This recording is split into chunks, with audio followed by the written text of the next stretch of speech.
নমস্কার, আমি তরুণ ঘোষ। আপনারা আমার বিরুদ্ধে মন খুলে লিখুন।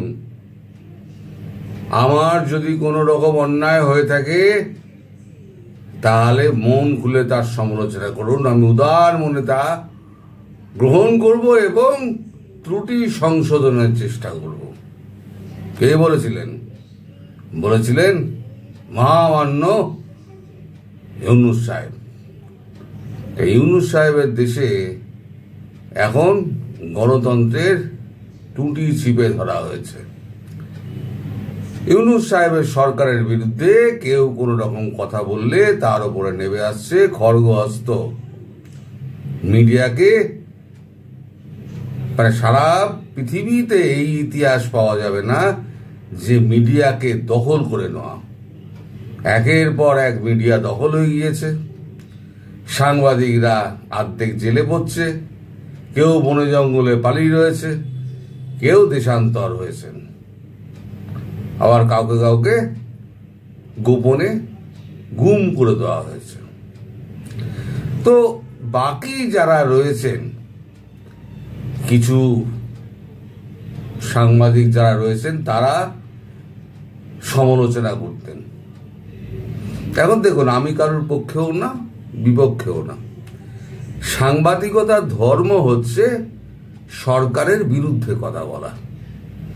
সে শেখ হাসিনার সরকার হোক, মোহাম্মদ ইউনূসের সরকার হোক, বিএনপির খালেদা জিয়ার সরকার হোক, যে সরকার হোক, সরকারের ত্রুটি বিচ্যুতি তুলে ধরা হলো সাংবাদিকের কাজ। যাদের যাদের এখন তুলে নেওয়ার চেষ্টা করা হচ্ছে, যারা একটু সোচ্চার এই সরকারের বিরুদ্ধে, তারাও কিন্তু এই জুলাই আন্দোলনকে তারা সমর্থন করেছিলেন। তখন তো মোহাম্মদ ইউনূস বা তার যে এই শফিকুর, যে ডাস্টবিন শফিকুর, তার তো তখন তো খারাপ লাগেনি। আর এই ডাস্টবিন শফিকুর সে তো আবার সাংবাদিকতা করেছে। আমার তো মনে হয় মানে ওকে আমি যে কি বলবো, আমি ওকে ভেবে পাই না কোন আখ্যায় ওকে আমি আখ্যায়িত করব। সাংবাদিকতার কলঙ্ক, সংবাদপত্রের কলঙ্ক এবং সাংবাদিক কুলের কলঙ্ক। তা লাস্ট যেটা হলো, কালকে 16 জনকে তুলে নিয়ে যাওয়া হলো। তার মধ্যে বেশ কয়েকজন সাংবাদিক আছেন। তাদের মধ্যে আবার মঞ্জুরুল আলম পান্না আছেন, যিনি তার সরকারের সমালোচনা করতেন এবং তার ভিডিও আমি নিয়মিত দেখতাম। আর তাকে তুলে নিয়ে যাওয়া হলো সন্ত্রাস বিরোধী আইনে, তার উপরে মামলা চাপিয়ে দেওয়া হলো এবং তাকে সারাদিন আটক রাখার পর রাতে গ্রেপ্তারের একটা নোটিশ ধরিয়ে দেওয়া হলো, হাতে হাত করা পরানো। এখন প্রশ্ন হচ্ছে, সাংবাদিকরা, বুদ্ধিজীবী, অধ্যাপক, তারপর আপনার যারা লেখক, তাদেরকে যখন সরকার অ্যারেস্ট করে, মানে গণতন্ত্রকে যখন চেপে ধরার চেষ্টা করে, সে সময় কিন্তু বোঝা যায় যে সরকারের পতন ঘনিয়ে আসছে। আমি আগেও বলেছি, আমাদের এখানে এমার্জেন্সি করার কারণে ইন্দিরা গান্ধীকে কি অবস্থার জন্য ভুগতে হয়েছিল। তার পরবর্তী সময় ইন্দিরা গান্ধী কি হাল হয়েছিল। পরে অবশ্য উনি আবার নিজের দোষটা স্বীকার করে উনি কিন্তু কাটিয়ে ওঠেন। ফলে যখন সংবাদপত্রের ওপর আঘাত আসে না, তখন সে পক্ষে হোক বিপক্ষে হোক, শেখ হাসিনার সমালোচনা করেছেন বলে আমি তার বিপক্ষ নেব তা নয়। কারণ আমার ধর্ম হচ্ছে যেটা ঠিক সেটা বলা। শেখ হাসিনা যে একেবারে সমস্ত কাজ সঠিক করেছিলেন সেটাকে বুকে হাত দিয়ে বলতে পারবে? যত বড় আওয়ামী লীগ পন্থী হোক, বলতে পারবেন না। তার অনেক কাজে ভুল রয়ে গেছে। যে কথাটা ভারত সরকার বারবার তাকে বারণ করা হয়েছিল আপনি এই জিনিসগুলো করবেন না। উনি শুনেছিলেন? উনি শোনেননি। ওনার মতো করে উনি দেশ চালিয়েছেন। এখন এই যখন যাকে এই সেনাপ্রধান নিয়োগ করা হলো সে সময় তো ভারত সরকার তো বারবার মানা করেছিল একে আপনি করবেন না, আপনি নিজে বিপদে পড়বেন। উনি করেছেন এবং করার 3-4 মাসের মধ্যে উনি তার মৃত্যুটা ডেকে আনলেন। আজকে এই যে বিদেশে উনি অবস্থান করছেন তার জন্য দায়ী কে? এই সাংবাদিকদের দায়ী করবেন না? এটা তার দায়, তার ব্যর্থতা, তার একগুঁয়েমি, তার না শোনা। আমার না বলার কিছু নেই, কারণ আমি খেতেও যাই না, পড়তেও যাই না সব বাংলাদেশের।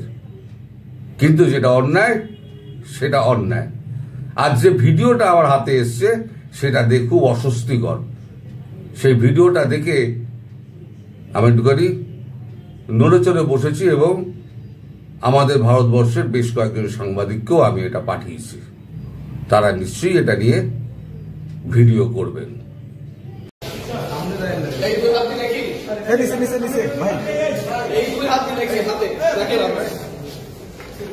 মানুষ কি লিখবে? সাংবাদিকরা কি লিখবে? কার পক্ষে লিখবে সাংবাদিকরা? পুরো আপনারা কার পক্ষে সাংবাদিকরা? সন্ত্রাসের বিরুদ্ধে বলি, দুর্নীতির বিরুদ্ধে এই হাত দিয়ে। আপনাদের বিরুদ্ধে যে অভিযোগ, এটা কতটা সত্য? আপনাদের মনে হয় যে আমরা সন্ত্রাস করতে পারি? মুক্তিযুদ্ধের পক্ষে কথা বলা, মুক্তিযোদ্ধাদের সাথে কথা বলা, এগুলো সন্ত্রাস করা? দেশের সূর্য সন্তানরা এদেশের জন্য এই দেশ স্বাধীন করেছে, তাদের সঙ্গে থাকা সন্ত্রাস করা, এটা আপনাদের মনে হয়? এই প্রশ্ন আপনারা করছেন যে আমরা কতটুকু সন্ত্রাস করেছি? এই যে ভিডিওটা আপনারা দেখলেন, এটাতে কি সরকারের খুব মুখ উজ্জ্বল হবে আপনারা মনে করেন? ইউনূস সরকার মনে করে যে তার সরকারের খুব মুখ উজ্জ্বল হবে? তার দেশে গণতন্ত্র আছে বলে তিনি যে চেঁচান, এখানে মুখ খুলে কথা বলতে পারে, ডাস্টবিন শফিক যে বলে বেড়ায় যে গণতন্ত্র এখানে নেই, উন্মুক্ত বাতাসের সমস্ত কথাবার্তা হয় এখানে, কেউ সংবাদপত্রকে কণ্ঠরোধ করেনি, এগুলো সমস্ত তো বাজে কথা। তার উৎকৃষ্ট প্রমাণ, এই জ্বলন্ত প্রমাণ হচ্ছে এই সমস্ত ভিডিও। আপনারা যাকে যাকে অ্যারেস্ট করছেন তারা সন্ত্রাসী বলে দেখে দিলেন। আমাদের দেশে হলে না, আমাদের দেশে দু একটা রাজ্যের সরকার এরকম চেষ্টা করেছিল, তাদের বিরুদ্ধে কথা বললে তাদেরকে কোর্টে নিয়ে গিয়ে তাদেরকে হাজির করানো হতো অ্যারেস্ট করে। আদালতের কাছে এমন গালাগাল খেতে শুরু করলো, এখন আর অ্যারেস্টের ধারে ভারে যায় না। এখন বলছে যা পারো তোমরা লেখো, আমি আর এর মধ্যে নেই। মানে আমাদের এখানে এই অবস্থা। এই যে আমি বলি না, বারবার আপনারা ভারতবর্ষের সঙ্গে নিজেদের তুলনা করেন, ভারতবর্ষের সঙ্গে আপনাদের তুলনা আপনারা করবেন না। ভারতবর্ষ অনেক ওপরে, গণতন্ত্র অনেক ওপরে ভারতবর্ষের গণতন্ত্র। সেই গণতন্ত্রের পায়ের তলাতে গুড়গুড়ি মারারও সময় আপনাদের আসেনি। আপনারা ভারতবর্ষের সঙ্গে সমমর্যাদার কথা বলেন, আর কখনো সমমর্যাদার কথা বলবেন না। ভারতবর্ষের সমমর্যাদার কথা কোনোদিন মুখে আনবেন না আপনারা। এই কদিন বাদেই বাংলাদেশিরা আবার বলবে সব ঠিকঠাক হয়ে গেলে। কিছু সংখ্যক বাংলাদেশি থাকবেই, ভারত বিরোধী সাংবাদিক লোক থাকবেই, মানুষ থাকবেই, কিছু সাংবাদিকও থাকবে ইন্ধন জমানোর। কিন্তু তারা যেন না বলে আর সমান অধিকার চাই, আমাদের সমান চোখে দেখতে হবে। আমাদের কেন ছোট ভাই বলা হয়, আমাদের কেন ছোট করে দেখা হয়। এবার ছোট ভাই কেন নাতিও বলবে, নাতি বলারও ছেড়ে দেবে। তোরা আমাদের মানুষের যোগ্য না, ভারতবর্ষের যোগ্য না। ভারতবর্ষের যেটুকু কর্তব্য ভারতবর্ষ করে দেবে, বাকিটুকু এবার তোরা বুঝে নে। ওই বাংলা একটা কথা আছে, কাঠ খাবি আংড়া হাঁকবি, ভারতবর্ষ তাই করবে। কারণ ভারতবর্ষের বারবার দায় পড়েনি বাংলাদেশে এই সমস্ত গন্ডগোল হবে আর ভারতবর্ষকে গিয়ে সামলাতে হবে। ভারত কেন করলো না, ভারত কেন করলো না, ভারত কেন করবে? নিজের দেশের স্বাধীনতা নিজেরা রক্ষা করতে পারেন না, ভারতের নামে দায় চাপিয়ে দেন আপনারা। ভারত কেন করলো না? দোষ তো আপনাদের। স্বাধীনতা রক্ষা করতে পারেননি কেন? 5 কোটিটা 5.5 কোটি আওয়ামী লীগের সমর্থক সব এক রাতের মধ্যে বন জঙ্গলে পালিয়ে গেল, সব নেতারা দেশান্তর হয়ে গেল। তাহলে তো সেই দেশের তো এই অবস্থাই তো হবে। আমার ভিডিও ভালো লাগুক বা না লাগুক, দেখেন বা না দেখেন, আমার কেউ যায় আসে না, কিন্তু সত্যটা সত্যভাবে সে চিরকাল আমি বলে যাব। কারোর পছন্দ হতে পারে, কারোর না পছন্দ হতে পারে। সবাই ভালো থাকবেন, সুস্থ থাকবেন এবং সাবধানে থাকবেন। নমস্কার।